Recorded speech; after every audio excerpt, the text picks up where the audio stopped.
자, 파트 2 분자생물학의 15장 바이오테크놀로지 106쪽 107쪽 크리스퍼 캐스에 관한 내용이 되겠습니다. 노벨상 받아서 MD는 2번이나 기출됐고요.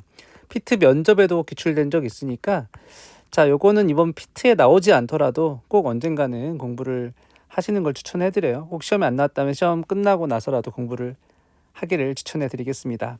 별표 3개.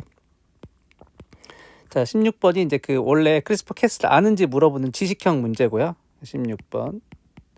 오히려 그 앞에 있는 문제는 걔를 우리 인간이 어떻게 활용했는지 15번 문제의 이론은 또 먼저 16번을 먼저 한 다음에 알려드리도록 하겠습니다. 자, 수업 시간에 하긴 했지만 한 번만 더 여러분들 처음 들어봤기 때문에 이론을 다시 한번 하겠습니다. 제가 이 자료는 그 수업 시간에 나눠주도록 하겠습니다. 크리스퍼 캐스는 요거의 약자예요.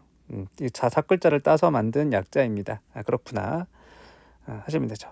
근데 이 용어를 또 항상 외워두면 어떤 의미인지 잘 알 수 있습니다. 모여있는 인터스펄스 숏 팔린드로믹 리핏이 있다. 그리고 거기에 크리스퍼, 이게 다 약자로 하면 크리스퍼거든요. 크리스퍼와 관련된 단백질이 있다, 이런 말인데요. 그 옆에 이 페이지 그림을 보면 대장균과 같은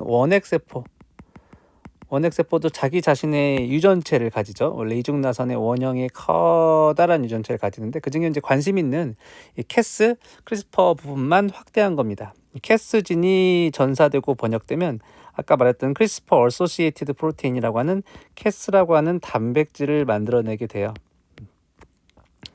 근데 1번은 제가 여기 숫자대로 썼죠. 1번. 파지가 먼저 숙주세포에 감염을 하게 되면 자기 파지의 DNA, 빨간색 DNA를 집어넣게 돼요. 그러면 이 대장균이 가지고 있는 시스템이 이 빨간색 DNA 이중나선을 자기의 크리스퍼 자리, 염색체 중에 이 크리스퍼는 모여 있거든요. 모여 있어. 클러스터 모여 있다 이런 뜻이고 모여 있고 일정한 간격으로 인터스페이스드 숏 팔렌드로믹이 있다. 팔렌드로믹이 5' to 3'으로 읽었을 때 염기서열이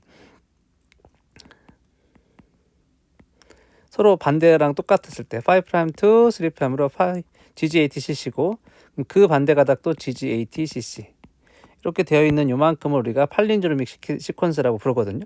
근데 그게 이 그림에서는 까만색 하나라고 생각하시면 되겠습니다. 까만색 하나. 근데 그게 조금 떨어져 있어가지고 좀 여기 뭔가 있고 그 다음에 또 GGATCC가 있어. 얘도 팔린드로믹 시퀀스. 그게 또 있어. 까만색. 이런 것들이 리핏되어 있다. 리핏. 반복되어 있다고 해서 리핏. 리핏되어 있다. 이렇게 말을 하는 겁니다. 그러니까 이거 까만색은 파지가 여기가 지금 크리스퍼야 라고 말하는 서열인 거고요. 그 사이를 우리가 스페이서라고 부르거든요. 스페이서. 빨간색, 보라색, 주황색, 녹색. 스페이서 부분이라고 하는데 이거는 매번 다른 파지가 들어올 때마다 그 파지의 DNA를 집어넣는 장소가 되겠어요. 어떤 다른 파지는 녹색 DNA를 집어넣잖아요. 그럼 녹색 DNA가 여기 들어가 있는 거지. 그러니까 스페이서는 누구 기원? 파지 기원. 파지에서부터 온 DNA를 스페이서라고 불러. 근데 그 파지가 여러 마리가 있을 수 있으니까 이 스페이서 부분의 서열은 그때그때 달라. 그런데 여기가 내 거야, 여기가 크리스퍼 자리야 라는 걸 알게 되는 건 이 까만색 서열, 계속 반복되는 까만색 서열 때문에 대장균은 이게 자기 자신의 크리스퍼로부터 왔다는 걸 알 수가 있습니다. 이렇게 들어가 있는 상태에서 이 부분이 전사가 되는 거야.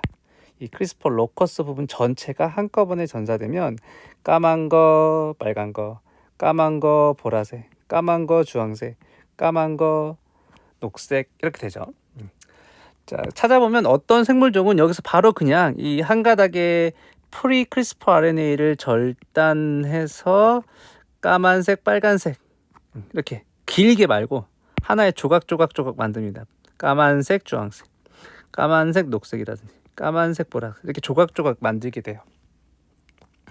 그러면 이 가지고 있던 이 까만 서열, 이게 자기 거를 알게 하는 서열이라고 했죠? 걔를 인식하는 캐스가 이 하나의 조각을 가져가서 이거에 상보적인 가닥이 있는 DNA를 절단하죠. 예를 들어서 녹색 까만 거를 가지고 있는 카스는 녹색 파지가 침입해오면 그 녹색 파지의 DNA와 상보적인 부분을 가지고 있기 때문에, 녹색을 가지고 있기 때문에 서로 결합하게 되면 이 파지의 DNA를 파괴하게 되는 거죠. 근데 이렇게 그냥 절단되는 애도 있는데 조금 복잡하게 잘라진 애는 이렇습니다. 그 아래 그림 나와 있는데 이 프리 크리스퍼 RNA가 쭉 이렇게 만들어졌다고 합시다. 이게 프리 크리스퍼 RNA. 근데 또 다른 자리에서 이 트레이서라고 불리는 트레이서는 트랜스 괄호가 빠졌네요. 트랜스 액팅 크리스퍼 RNA 약자입니다. 트랜스 액팅 여기 지워주세요. 트랜스 액팅 크리스퍼 RNA가 만들어지는데 이 트랜스 RNA의 특정 부분은 원래 자기가 만들어낸 그 까만색 부분, 이 까만색 부분과 서로 상보적으로 결합할 수 있는 부분을 가지고 있어요. 그래서 얘가 여기도 붙고 여기도 붙고 여기도 붙는 거지. 여기도 붙고 여기도 붙어. 그럼 이 구조를 RNase 3라는 효소가 인식해서 RNA 분해여서 3번 인식해서 여기를 잘라주거나 여기를 잘라주거나 이렇게 합니다. 죄송해요. 여기가 아니고 그림대로 하려면 여기가 아니라 그림대로 하려면 여기를 자르고 여기를 자르죠. 특정 부분을 인식해가지고 이제 서로 붙어 있으니까 어느 서열이 자기 서열인지 알게 되잖아요. 그래서 여기 붙어 있으니까 붙은 다음에 여기를 잘라, 붙은 다음에 여기를 잘라. 그러면 여기서 여러 가지 조각이 나올 수 있는데 여기서는 그냥 이 녹색 조각만 표현한 겁니다. 잘린 조각 중에 녹색 조각만 표현을 한 거야.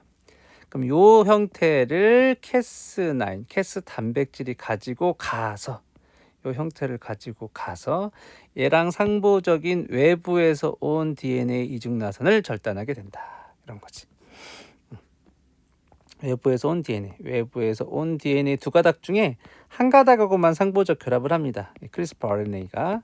그러나 잘라줄 때는 캐스가 두 가닥을 모두 같은 자리를 잘라서 블런트 엔드로 만들어줍니다. 자, 이걸 아는지 물어보는 게 이제 16번 문제죠. 세균들은 크리스퍼 캐스 시스템을 이용해서 파지의 DNA를 절단해서 제거한다. 그림은 파지 B의 DNA를 자를 수 있는 세균 A의 크리스퍼 RNA, 캐스, 그 다음에 트레이스 RNA까지를 표현한 겁니다. 그래서 우리가 공부를 했으니까 여기서 위쪽에 있는 한 가닥의 RNA, 제가 빨간색으로 표현하는 게 트레이스 RNA야. 트레이스 RNA 아까 까만 부분이 있다고 했죠? 까만 부분이 있어서 얘는 원래 자기 자신의 크리스퍼에서 만들어지는 까만색 니은 부분의 이 반복 서열 부분하고 상보적 결합을 해. 그 니은 빨간 거 옆에 붙어 있는 이 기역 동그라미 부분은 크리스퍼 RNA 중에 이 전체가 다 크리스퍼 RNA 아래에 기역과 니은을 다 더해서 크리스퍼 RNA라고 하는데 그 중에서 기역에 해당하는 부분이 파지에서부터 유래한 스페이서 부분이겠죠. 스페이서 부분. 그래서 이렇게 가지고 카스가 있다면 얘랑 상보적으로 결합할 수 있는 파지 이중나선의 DNA가 있을 때 기역 동그라미의 상보적인 부분이 이렇게 결합하게 되면 카스가 이 파란색 DNA, 파지 B의 DNA의 두 가닥을 모두 잘라서 이 파지의 DNA를 못 쓰게 만들어 버립니다. 자, 이렇게 쭉 설명을 했으니까 보기는 이제 쉽게 풀 수 있을 것 같아요. 파지 B의 유전 물질에는 기역과 동일한 염기서열을 가진 부위가 있고 그 부분이 잘리게 되죠. 맞습니다. 자, 제가 표시한 부분은 기역의 상보적이라고 했잖아. 그 반대 가닥은 당연히 기역과 서열이 동일한 서열이죠. 그 동일한 서열은 파지 B에 존재하고 있습니다. 그 부위가 잘리게 됩니다. 맞습니다. 자, 기역 동그라미, 니은 동그라미 설명드렸어. 기역 동그라미가 파지유래. 니은 동그라미는 리피트 부분. 기역 동그라미는 스페이서 부분. 니은 동그라미는 리피트 부분. 니은이 스페이스라고 했으니까 니은 보기는 틀리다. 니은 동그라미는 스페이서 부분 아니다. 리피트 부분이다. 이렇게 하셔야 됩니다. 자, 이미 얘는 지금 카스 크리스퍼 안에 기역 동그라미 파지 B의 상보적 서열을 가지고 있으려면 아까 메커니즘 설명해 드렸죠. 미리 그 전에 한번 들어갔어야 걔와 상보적인 카스 크리스퍼 시스템이 있어서 그 다음에 제거할 수 있거든요. 처음에 들어왔을 때는 죽이지 못해요. 그래서 파지 B가 지금 잘려질 수 있는 형태가 되었으니까 파지 B는 세균 A를 전에 한번 감염한 적이 있었겠죠. 기억 디귿 답은 5번이 된다. 자, 우리 수업 시간에 했지만 그렇게 자연상에서 알려진 여러 가지 시스템이 있죠. RNA이라든지 크리스퍼라든지 이런 제한 요소. 이런 것들을 찾아낸다면 이거를 우리가 인간의 분자생물학에 적당히 활용하게 되죠.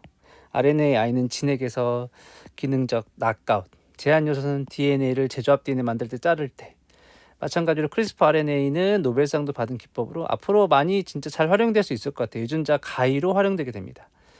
유전자 가위라는 게 뭐냐면, 자, 이거는 이제 파지가 감염하는 게 아니야. 우리 인간이 그렇게 알았기 때문에 인간이 이 진핵세포 안에다가 진핵세포 안에다가 이 캐스라고 하는 단백질을 만드는 거 그렇게 어렵지 않아요. 요즘 기법으로.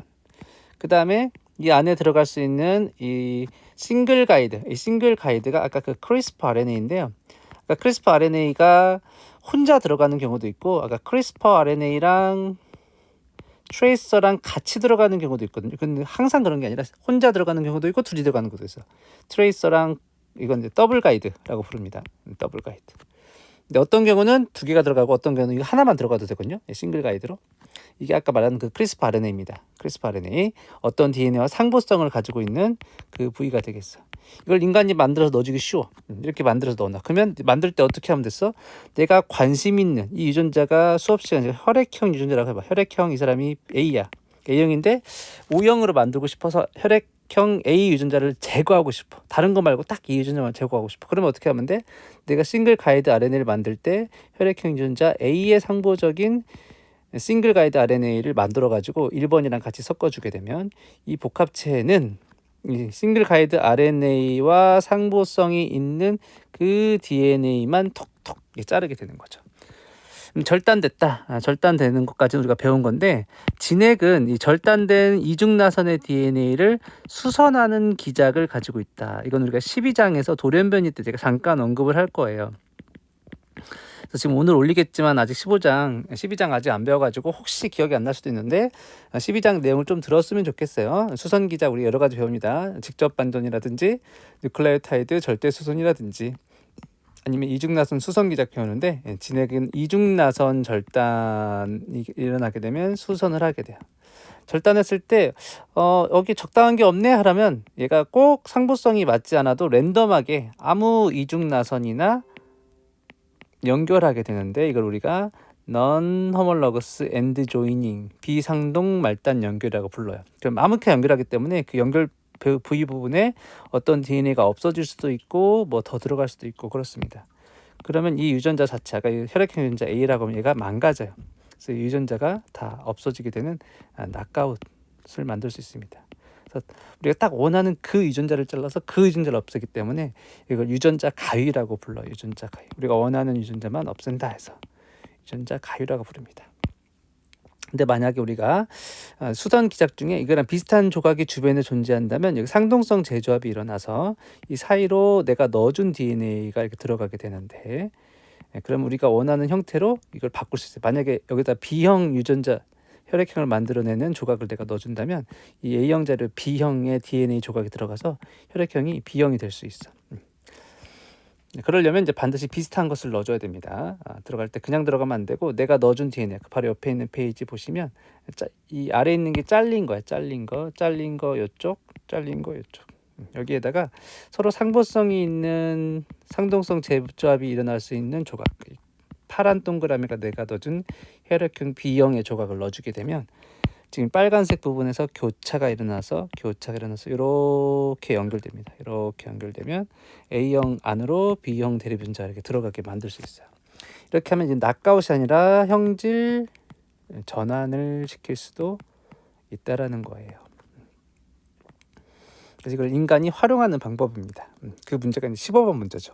크리스퍼 카스 유전자 가위 기술을 이용해서 이런 걸 먼저 찾아내서 이거를 인간한테 유용하게 활용해 보자. 그래서 인간의 유전자를 우리가 마음대로 고쳐보자. 그거는 원래 진핵이 가지고 있던 DNA 이중 나선 수선 기작을 이용해서 하는 거라고요.